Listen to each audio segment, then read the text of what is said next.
किंतु श्री सुखदेव जी के संबंध में ऐसे उद्धरण प्राप्त हैं कि वे केवल पवित्र वायु का ही आहार करते हैं, भौतिक जगत की किसी वस्तु को ग्रहण नहीं करते। तो भिक्षा ही नहीं लेनी है तो किसी गृहस्थ के द्वार पर जाने का प्रयोजन क्या है।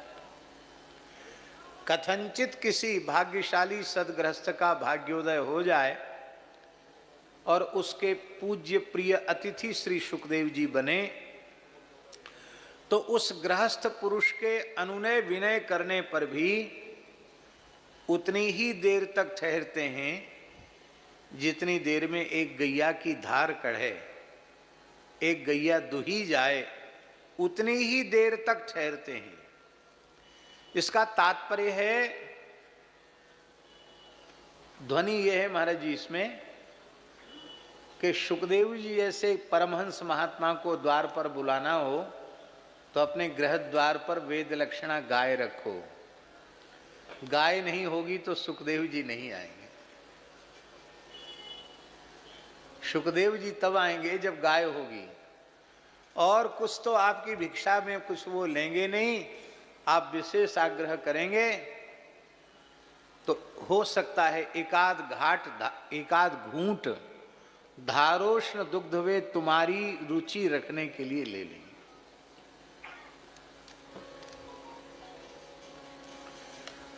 एक घटना सुनकर आप लोगों को बड़ा आश्चर्य होगा, आश्चर्यजनक घटना है ही। हमारे पूज्य गुरुदेव श्री पहाड़ी बाबा महाराज ने यह घटना सुनाई थी। उस जमाने की बात है, 1932 में तो वो महंत पद पर विराजमान हो गए थे। कब? सन 1932 में। वो कहते थे हमको बच्चा सन याद नहीं रहते हैं, लेकिन हमको अपनी महंताई वाली सन भूलती नहीं है। क्यों? कहते वृंदावन में इतने कम स्थान थे, अखाड़े और स्थान मिलाकर 32 ही व्यवहार बटे थे। महंताई में व्यवहार दिया जाता ना, तो अखाड़े उस समय सभी अखाड़े थे, सब बैठक थी, 16 बैठक थी उस समय वृंदावन में। सभी अखाड़े और प्राचीन स्थान मिलाकर मात्र 32 व्यवहार बटे थे। आज 500 से ऊपर हो गए। पूरा याद नहीं हमको, लेकिन अनुमान है हमारा 500 से ऊपर होंगे। अब परंपरा चल पड़ी है। पहले लोग जीवन पर्यंत अपने गुरु स्थान में रहकर ही भजन साधन करना चाहते थे। अब 2-4 भगत मिल जाएं, 2 पैसा आ जाए तो अब गुरु जी के पास नहीं रहेंगे, गुरु स्थान में नहीं रहेंगे। अब तो भले ही 100 ही गज जगह हो पर खरीद के अपनी कुटिया बनाएंगे, कुटिया बना के भजन करेंगे। भगवान जाने कितना भजन होता है, तो ठाकुर जी जाने, राम जी जाने। पर कुटिया बढ़िया से कुटाई कर देती है। उस एक कुटिया बनाते इसलिए कुटिया है कि अखंड वृंदावन वास करेंगे, अखंड अयोध्या वास करेंगे। फिर ये चिंता लग जाती है कि बिजली का बिल भरना है, फिर भगत जगत आएंगे तो उनको रुकने के लिए भी तो जगह बनानी पड़ेगी। वो जगत भी बन जाती है। और कथनचित गृहस्थियों ने मिलजुल कर ट्रस्ट बना लिया, फिर तो महात्मा बिना पैसे का, बिना तनख्वाह का नौकर बन जाता। उसको जब कहते हैं उठो तब उठेगा, जब कहेंगे बैठो तब बैठेगा।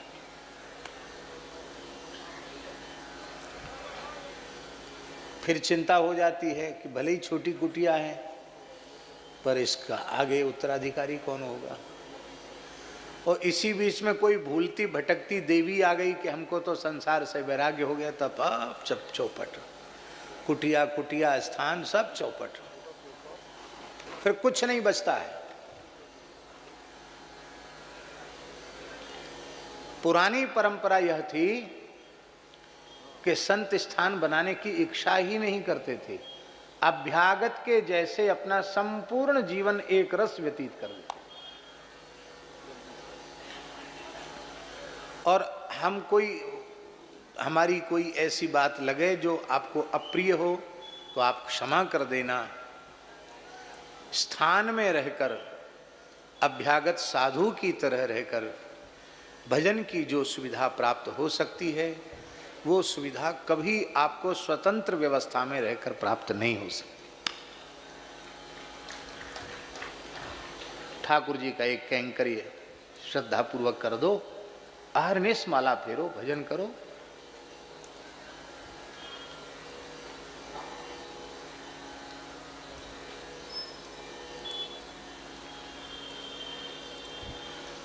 नाम लेने से हानि हो जाती है, इसलिए हम किसी साधक की हानि हो ऐसा हम क्यों सोचेंगे।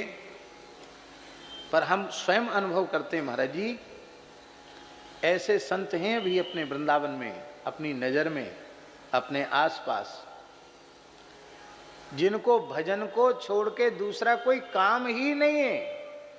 हरि तज किमपि प्रयोजन नहीं।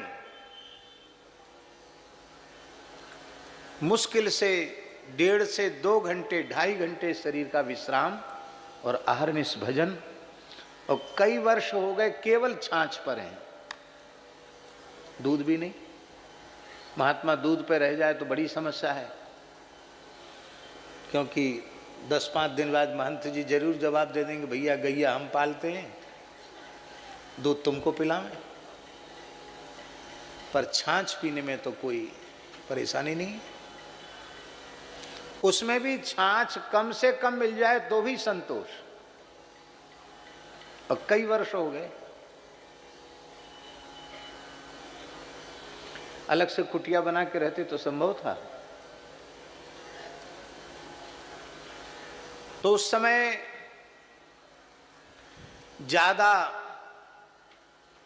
स्थान ज्यादा नहीं थे, स्थान कम होते थे, पर स्थानों में मूर्तियां खूब थी, संत खूब रहते थे। संतों से ही शोभा है, ईंट पत्थर से शोभा नहीं है। आप सब संतों की, ठाकुर जी की बड़ी कृपा है। दास के मलुक पीठ में तो खूब संत निवास कर रहे हैं, और उनमें युवा संत अच्छे साधक तो हैं, वयोवृद्ध संत खूब हैं। और कितने संत ऐसे हैं जिनकी कहीं सेवा न हो, हम तो प्रार्थना करते हैं वहाँ आ जाओ प्रेम से। किसी न किसी एक नए साधु को सेवा में लगा देते, भैया तुम्हारा भजन है, ये संत की सेवा करो अंतिम क्षण तक, अंतिम श्वास तक। और अब श्री ठाकुर जी ने कृपा की है, श्री रेवासा धाम में भी 10-15 संत हमेशा निवास करते हैं, और एक वयोवृद्ध संत ही व्यवस्था देखते हैं, लाल बाबा, मुकुंद दासी नाम है, पर उपनाम उनका ज्यादा प्रसिद्ध है लाल बाबा। 82-83 वर्ष की आयु है। 25-30 वर्ष के युवक के शरीर में जो फुर्ती नहीं, उससे अधिक फुर्ती से सेवा में लगे रहते हैं। तो अब हम ये बात इसलिए स्मरण कराने महाराज जी कि 1932 में तो उनकी मानताई हो गई थी, और जब वे पुजारी थे, महंत नहीं थे, गुरुजी विराजमान थे, पुजारी थे। और पुजारी बनने के बाद 20-21 वर्ष तक तो पैदल घूमे हैं, भारतवर्ष का पूरा भ्रमण किया है। उसके बाद महंत बने। तो अब आप अनुमान लगा सकते हैं कि लगभग 90-100 वर्ष पुरानी घटना होगी, 100 वर्ष पुरानी घटना होगी। महाराज जी बताते थे कि बैसाख का महीना था, शुक्ल पक्ष की 10वीं थी, और ठाकुर जी को शयन करा के हम यमुना किनारे थोड़ी देर ठंडक में बैठने के लिए गए, वहीं बैठ के माला फेरेंगे। सत्य घटना है भैया जी। तो वहाँ एक संत बैठे दिखाई पड़े, बोलो यमुना जी के पुलिन में बैठे थे, इतनी दूर यमुना जी से बैठे थे जैसे हमसे पूज्य महाराज जी बैठे, इतनी दूरी पर जल था, माने केवल 1-1.5 हाथ की दूरी पर जल था। वहाँ एक संत बैठे थे, गौर वर्ण का शरीर था, और शरीर एकदम अस्थि मात्र शरीर था, पर शरीर से इतनी कांति प्रकट हो रही थी महाराज जी कहते थे मस्तक ऐसे जैसे साक्षात पूर्णिमा का चंद्रमा हो, ऐसा मस्तक। वो उन्मुनी मुद्रा में विराज रहे थे।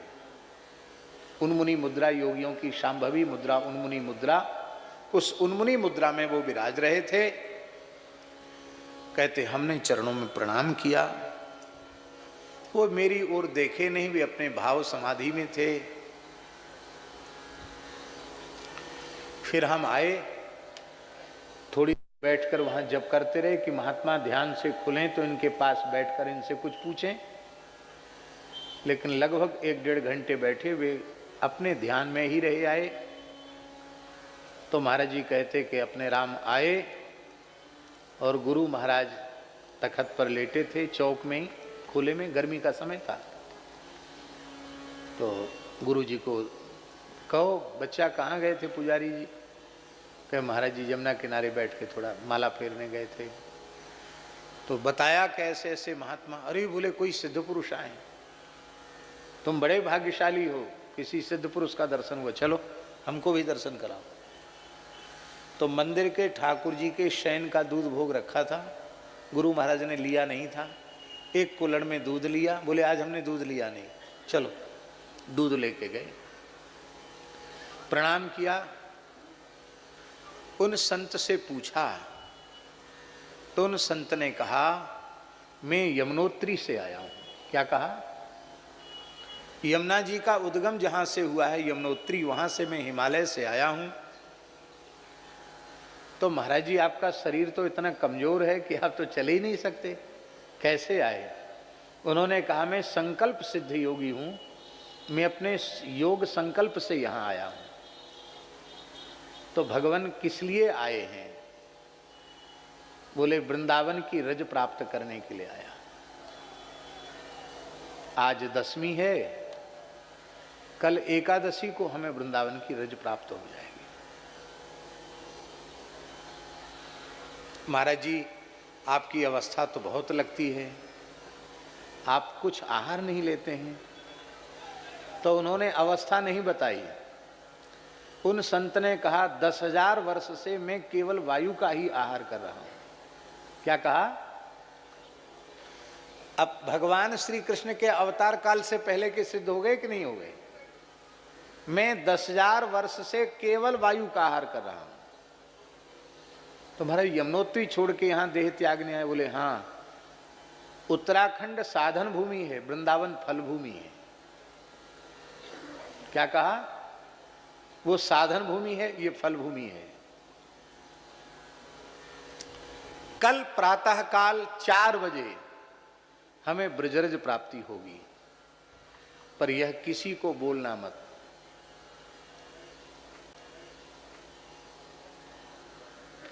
क्यों? कि आने से भी मेरा दर्शन सबको नहीं होगा, तुम्हारे शिष्य को हो गया और तुमको हो गया। तो महाराज हमारे ठाकुर जी के ब्यारू भोग का थोड़ा दूध है, आप थोड़ा दूध ले लें। तो संत ने मुस्कुरा कर कहा कि हम तो वायु के अतिरिक्त कुछ लेते नहीं हैं, पर आपने कहा है कि हमारे गोपाल जी का ब्यारू भोग है, तो प्रसाद का तिरस्कार करेंगे तो दोष लगेगा। तो ऐसा कहकर महाराज जी एक घूंट, महाराज जी कुल्हड़ में से उन्होंने एक घूंट, मुश्किल से एक घूंट भी नहीं, शायद 1 तोला दूध उन्होंने थोड़ा सा पिया होगा, और पी करके फिर महाराज जी को दे दिया। और महाराज जी के हाथ से महाराज जी के गुरुजी ने लिया। महाराज जी कहते हमारे गुरुजी ने प्रसाद लिया, बचा हुआ हमको दिया। और सवेरे हम जल्दी ही 3 बजे ही वहां पहुंच गए कि देखें महाराज का देह किस प्रकार से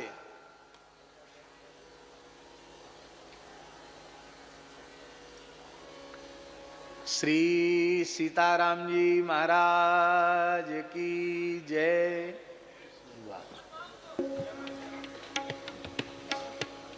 कैसे हैं? ठीक है।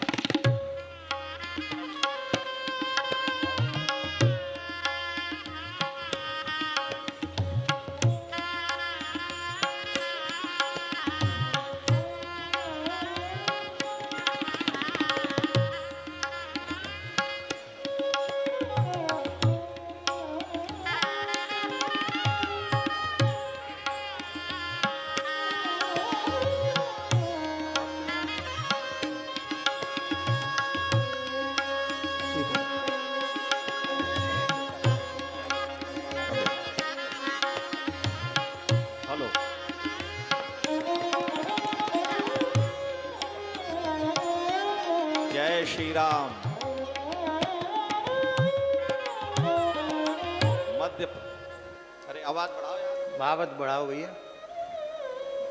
मध्य प्रदेश सरकार के उप मुख्यमंत्री माननीय श्री राजेंद्र शुक्ला जी मंच पर पधारे हैं और उन्होंने पूज्य श्री मलूक पीठाधीश्वर मलूकाग्र पीठाधीश्वर श्री महाराज जी का माल्यार्पण कर स्वागत किया, जगत गुरु जी से आशीर्वाद प्राप्त किया।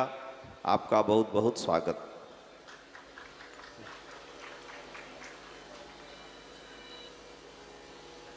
तो महाराज जी ने कहा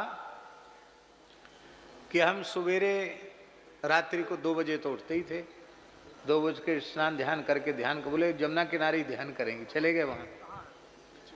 तो कहते ठीक 4 बजे हमने देखा उन्होंने यमुना जी के जल में प्रवेश किया। हमने आंखों से देख रहा हूं, और ऐसे उन्होंने यमुना जी के जल का आचमन लिया और देखते देखते यमुना जी के जल में जल रूप हो गए। कहते कहते महाराज जी रोमांचित हो जाते थे, कहते थे मैंने अपने जब पुजारी था तब अपनी आंखों से ये प्रत्यक्ष घटना देखी। तो कहते बच्चा वृंदावन अयोध्या सामान्य नहीं है, ऐसे ऐसे सिद्ध पुरुष ऐसे ऐसे महापुरुष आते हैं।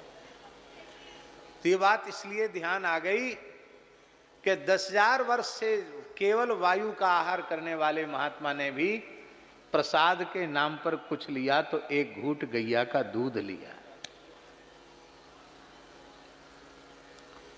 आप घर के द्वार पर वेद लक्षणा भारती देसी गाय की प्रतिष्ठा करेंगे, उसकी सेवा करेंगे, तो अवश्य ही कोई न कोई महापुरुष सुखदेव जी की कोटि का आ जाएगा और आपको उसके आतिथ्य का अवसर मिलेगा तो आपका जीवन धन्य हो जाएगा।